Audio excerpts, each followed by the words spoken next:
Hi guys, I'm Ryan Houston and welcome to my fly tying channel. This channel contains hundreds of different videos covering all manner of different patterns, techniques and styles of fly tying. There's something here to suit almost everybody, so hit the like button, hit the subscribe button, let's get on with the show. Hi guys, welcome back.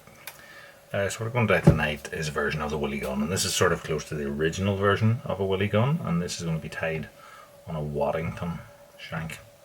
So a Waddington gives you the advantage that you have the length of the fly, but that you have a hinge here at the back. If you had a long hook, so this is a 2 1/4 inch Waddington shank here that we're going to use. It has a loop and an open, so it's essentially two sort of return eyes, and you will place your hook into this point at the back here, then put a little bit of a sleeve on it. That gives you a hinging effect, whereas if you had a 2 1/4 inch long hook which was solid and you hook your fish, then there's a lot more hinging and levering effect to pull the hook out. So the idea is that you have that extra length to the fly, a bit of weight I suppose with the shank as well, and less leverage.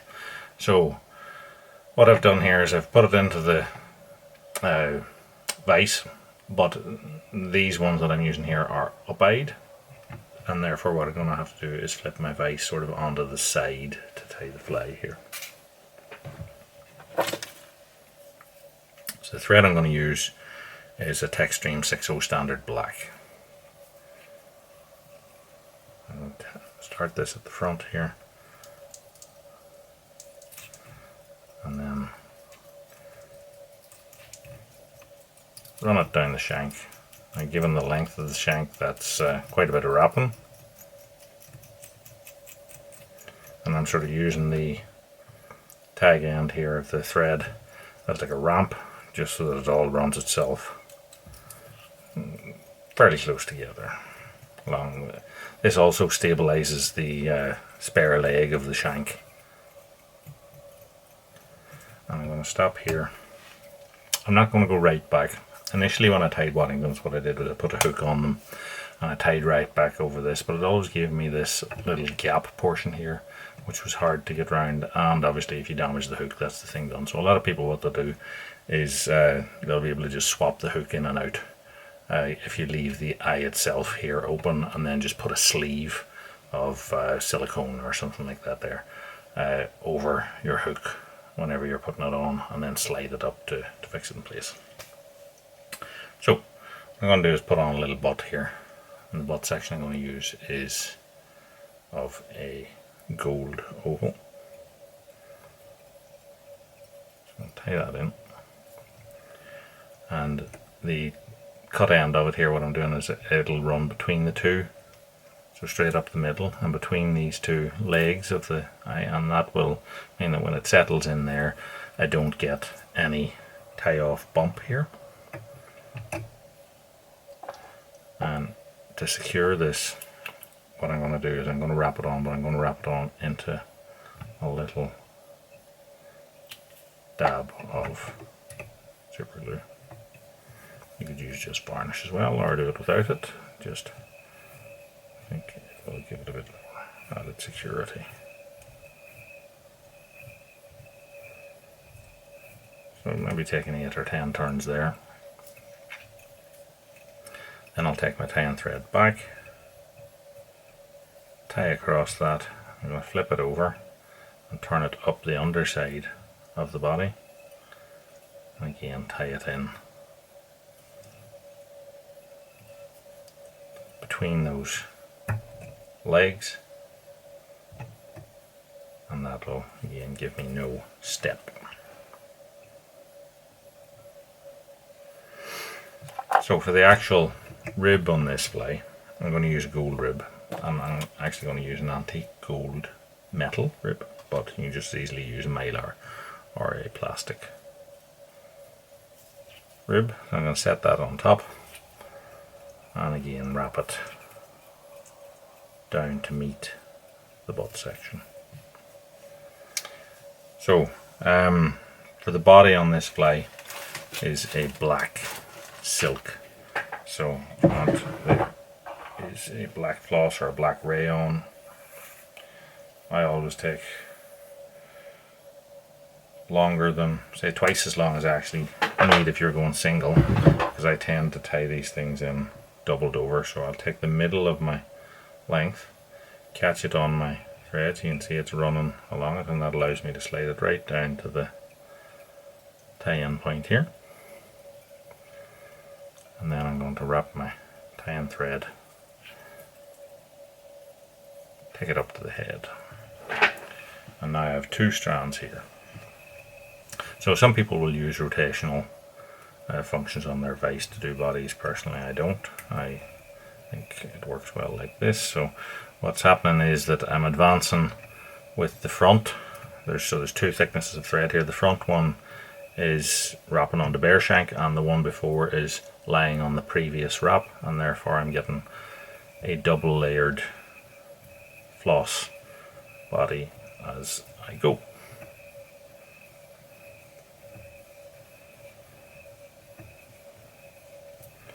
Now if you've tied off as I have here with the long tag ends and tying up between the shank as we did, we end up with very little steps, and therefore you'll end up with a smooth, a relatively smooth silk body. Tie the front. I'm just going to flip it back on itself, tie that off and trim it off. And that is our silk body. So now to rivet. So we take our gold, and we can choose how many or how close together the ribs want. It depends on your own personal effect whether you want a more gold body or whether you want a more black silk. So as I said, you could come up the shank in very wide open turns if you don't want a very blingy fly, or we take it back and we make our wraps closer together.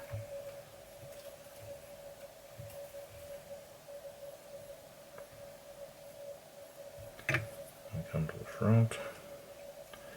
You just have to be careful with metal ribs because they can cut your tie-in thread.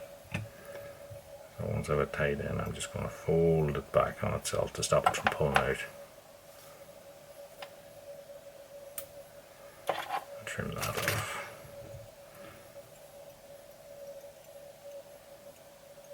And create a nice smooth platform. So that's our body for our Willie Gunn tied. So there's a variety of different ways of doing Willie Gunn wings, but essentially they are black, orange and yellow. And what I'm going to do here is do it the way the original was supposedly done, which was bunches. So what I'm going to do is I'm going to do a yellow and black underneath and a orange and black overwing with it. So I'm going to take bunch of yellow bucktail,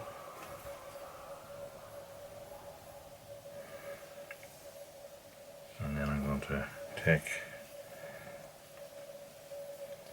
another bunch of black bucktail. The black, what I'm going to do is I'm going to get rid of the shorter fibers from underneath.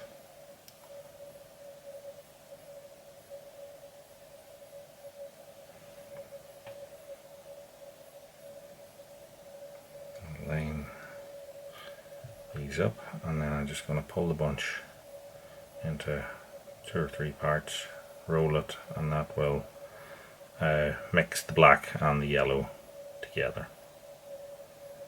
Then I'm going to flip my fly upside down. I'm just going to measure it up. So what I'm going to do, we have to remember that there's going to be a hook out the back of it, so the wing is going to be longer than the end of our Waddington shank. So I'm going to transfer hands. I'm going to trim that off.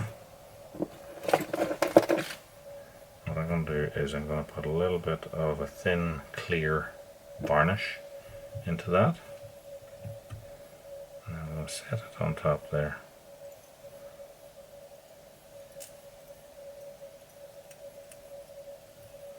Tie it down at the front of my head and then wrap backwards to control it. That is the yellow and black portion on. Then we'll repeat the process on the top of the shank then for the orange bucktail and black. So a bunch of orange. Get rid of the short stuff, it'll only create bulk at the head. And then a bunch of our black. Get rid of the short.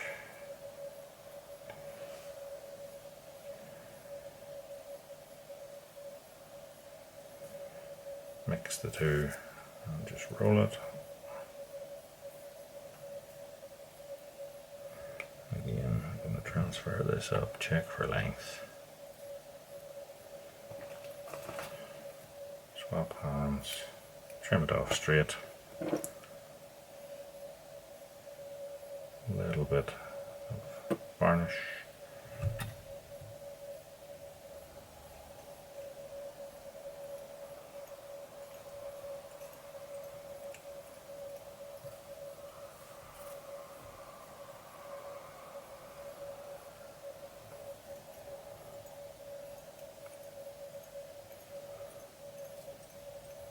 Now I'm going to use my tying thread just to create a nice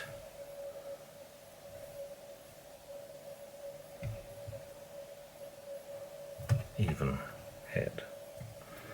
And that is our Waddington done. So what we need now to do is to do the head. Finish the head. So whip or half hitch or whatever you want to call it. And then what I do is I have a special mix of varnish made up, which is half Sally Hansen and half Vineyard Cellier No. 7 black. And what I've done is I've let the Sally Hansen go slightly off before I did this, so what it does is it gives me like a thick black varnish which kind of self levels itself, and that'll give a really nice finish to our fly. Just create a bleb of varnish and then join it up the whole way around.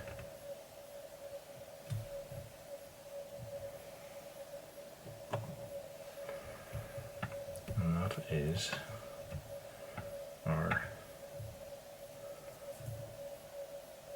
Willie Gunn Waddington tied. Still would have a place in the box, as I said. It's been superseded by modern flies, but still there's a place for that slim, heavyish, long fly.